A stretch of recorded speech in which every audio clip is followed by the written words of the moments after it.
महाराष्ट्राच्या मराठी चित्रपटाचे कलावंत, निर्माते, दिग्दर्शक असलेले दादा कोंडके यांच्या हिंगोली गावात ॲडव्होकेट गणेशजी सोनवणे साहेब यांनी आदिवासी कोळी बांधवांना त्यांचे जातीचे दाखले आणि वैधता याबाबत माहिती देऊन जनजागृती केली. तर दादांचं गाव कसं असतं हे आम्हाला जोडून दिसलं.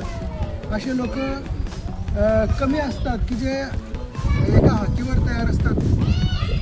परंतु महाराष्ट्र शासनाने येथे सुद्धा आमचे आदिवासी कोळी महादेव जमातीवर अन्याय केला आणि त्यांना येथील जे बांधव आहेत, येथील लोकांचे या महाराष्ट्र सरकारने वापर तर करून घेतात, प्रचारसभेंना वापर करायचा, परंतु यांच्या प्रश्नांकडे कानाडोळा करायचे, सर्टिफिकेट द्यायचं नाही, अशा प्रकारच्या व्यथासुद्धा येता आपल्याला जाणून आल्या.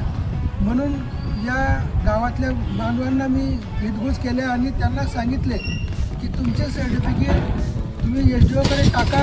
काय अडचण असेल तर आम्ही तुमच्या व्यथा जाणून घेतलेल्या आहे आणि प्रश्नसुद्धा कायमस्वरूपी मिटवण्याचा आम्ही प्रयत्न करू.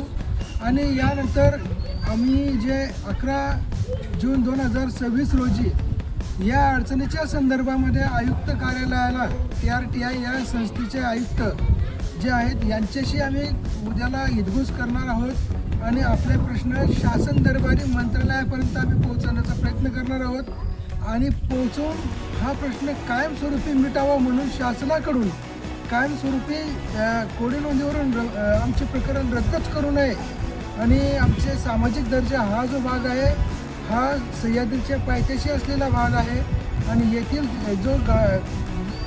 जे आमचे बांधव आहेत हे हिल ट्राईबच्या कॅटेगरीत बसतात आणि हिल ट्राईब म्हणजे हा कोळी महादेव या वर्गातच येतो. या प्रकारे या शासनाला माहीत असून सुद्धा हे आम्हाला सर्टिफिकेट आणि व्हॅलिडिटीपासून वंचित ठेवतात.